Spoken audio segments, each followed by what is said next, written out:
Watch out! So, if you haven't noticed already, today's video is going to be a little bit different. If you've been on my channel before, you know that every once in a while I do come in with some hard-hitting videos, because that's life. Sometimes things come and they hit us hard. And today is no exception, because I wanted to gather everyone here today on this channel so that we can respect the life and loss of a prolific person who has voiced characters that you and I and many of our friends hold dear to our hearts. And that is the voice actress of Misty and Jessie from the Pokemon anime, Rachael Lillis. Now, I want to give a speech about what Rachael Lillis' work has meant to me and her character specifically, but don't let it end there. I want you guys to comment your speeches down in the comment section as well, so that we can keep our respects going for this amazing voice actress. So, in case you haven't noticed, I'm a huge water Pokemon fan. Huge. And not only am I a huge water Pokemon fan, but guess who my favorite Pokemon is? Togepi. And you know what? A big part of that is because of Misty. Misty had a Togepi, and she specialized in water Pokemon. Now, I did get a taste for these kinds of Pokemon beforehand by playing Pokemon Crystal anyways, but Misty solidified those loves for me because I felt seen, you know?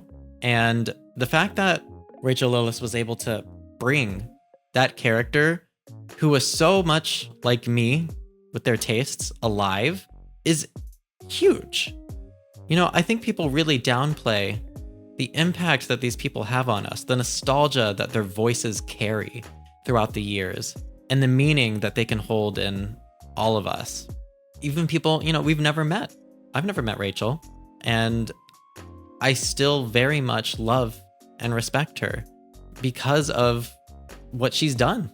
So not only was Misty one of my favorite characters from Pokemon, but my other favorite character from Pokemon was Jessie. She was my favorite character, and I always sympathized with Jessie even though she was the villain.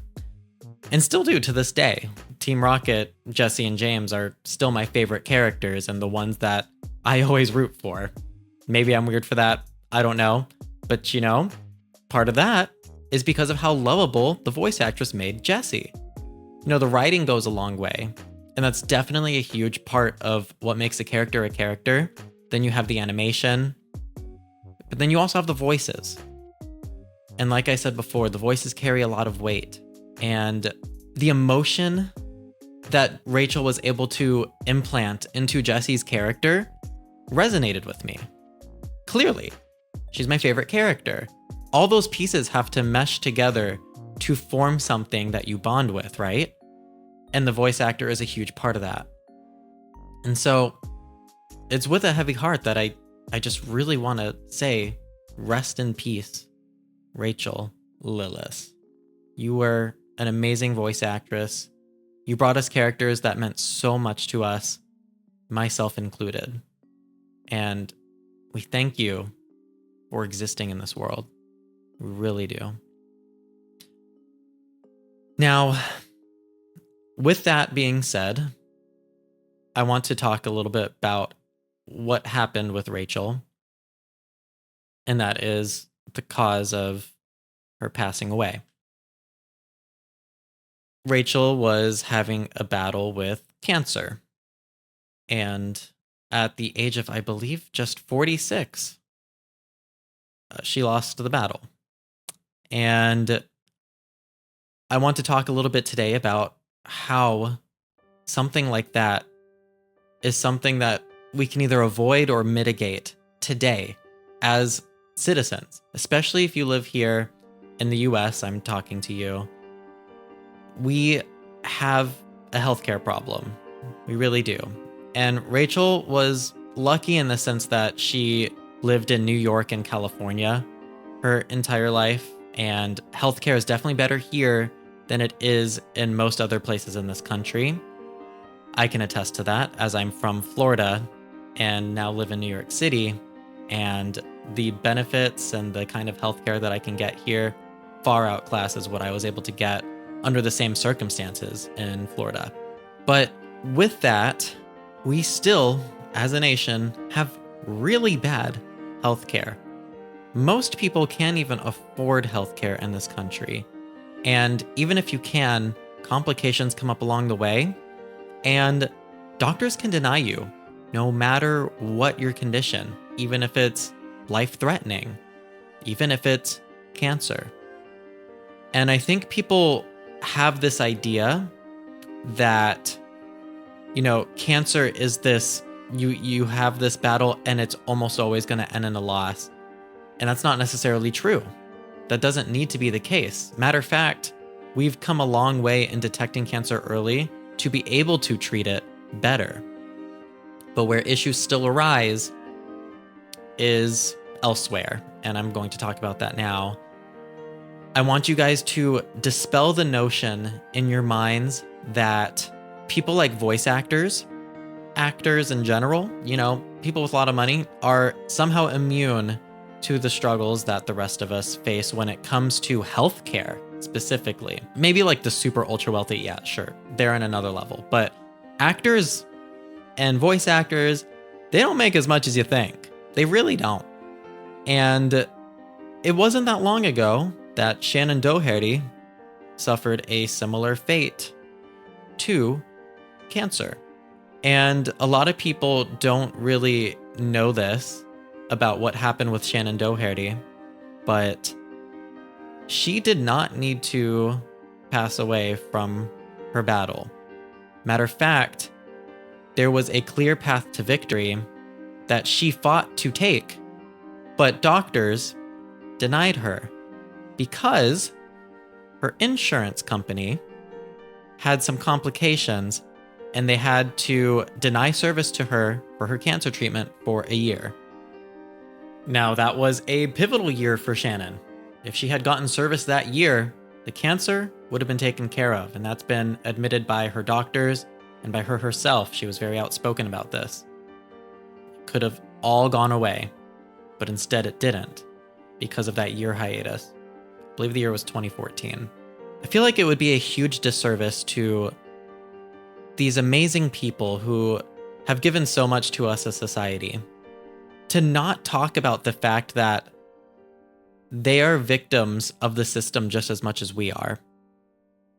Shannon Doherty being a very clear example. Now, I'm not sure about the specifics of what's happened with Rachael Lillis, at least not yet. Sometimes those details don't come out till later. Though we do know that she had to have a GoFundMe for her cancer treatment.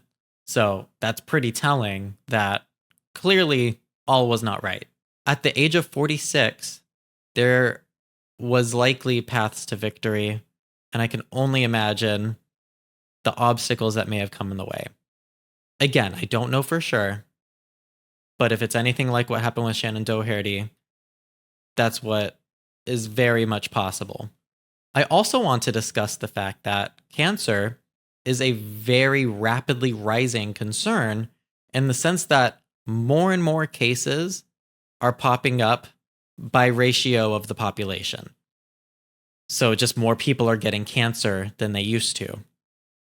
And at least here in the US, a big part of that is because of the food that we eat, the things that we drink, the air that we breathe. There are very little regulations for regulating all of those things. And we need regulations. Regulations for things that affect our health are super important. Super important.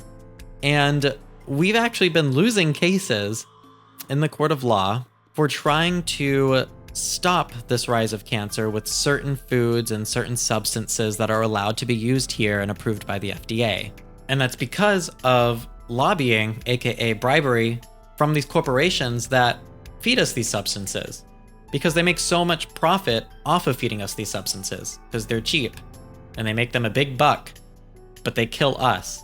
So this is where I want to spark some sort of notion for action, because there are actions that we can take in a circumstance like this. It may not affect Rachael herself directly, especially now that she has become the victim of circumstance, but we can help the future Rachels to not have to go through this by going out and voting for candidates in our local and national elections that will provide progressive legislation that will tackle these issues, tackle the issues of substances that are clearly linked to forming cancer, tackle the issue of healthcare and how people are denied healthcare services for reasons out of their control, and just for the general well-being of the people around you. There's many more aspects of what we can do to improve this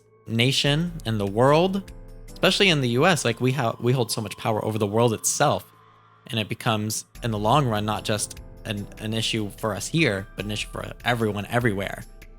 So I very much urge everyone to go out and vote for progressive candidates that will pass progressive legislation that will help all of us, that will prevent things like this from happening, or if they do happen, prevent them from taking hold. Give us more of a chance to fight back. And I feel like that is the best way that I can respect these amazing women and anyone else who's become a victim of circumstance. The best way we can respect them is by taking action to prevent or mitigate the same damage being done in the future to more people. I can only assume that's what Rachael Lillis would have wanted. I can only assume that's what Shannon Doherty would have wanted. I can only assume that's what every victim of cancer would have wanted, for themselves and for other people. And finally, I also want to discuss voice actors in general. As Rachael Lillis was a voice actress, she had to, go through the system that voice actors have to go through. And right now, if you haven't known, there is a strike going on amongst voice actors, particularly in the video game industry, which Pokemon is included in, but I don't know if Game Freak is necessarily being boycotted right now, but it is a boycott. It is a strike from voice actors in gaming to prevent AI from taking hold of their monetary income and their rights to their own voices. And they know, as much as we know, it is a losing battle. AI is going to plant itself into the professional world to an extent, no matter what we do, right? What they are trying to do now is they are trying to make sure that it is implemented in an ethical way. That's it. Make sure that it's clear how money is going to be distributed amongst the person who gives their voice. Make sure it's clear how their voice is going to be used, and that it's going to be used in ways that they approve of. And there's many more aspects to this as well. A lot of people don't know that the voice actors are on strike right now, but surprise, they are. They've been for a couple weeks, I believe. And we needed to support them in this. Just give some support to them. Be outspoken online. We should never stop using our voices. And again, especially in the US, we still have that right now. Hopefully we keep that right going through this next national election. It looks positive now that we have a better progressive candidate on our side, but we cannot give up the fight, because complacency will lead to a repeat of history. It'll lead to a repeat of what happened in 2016, if you know what happened there. It will lead to a repeat of what's happened with the Supreme Court. It will lead to a repeat of just what's happened to so many individuals where the system screws them over. And that could happen to you, that could happen to me, that can happen to our family, our friends, and we want to prevent that.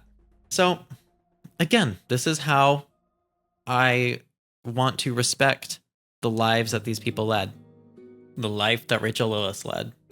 And I hope that we can all come together and be on the same page and move forward together as a unit, being positive and loving and caring for everyone around us and for ourselves. I've been johtojonny. I hope that we can all come together to respect Rachael Lillis' life, and I'll leave you guys with some videos, including this one here, where I talk about Game Freak and, all the things that they're doing to make a better workplace for themselves and make their processes smoother so that they can be treated better too, because they have been victims of circumstance in the past. So go ahead and click that link if you'd like, and I'll see you guys in the next video.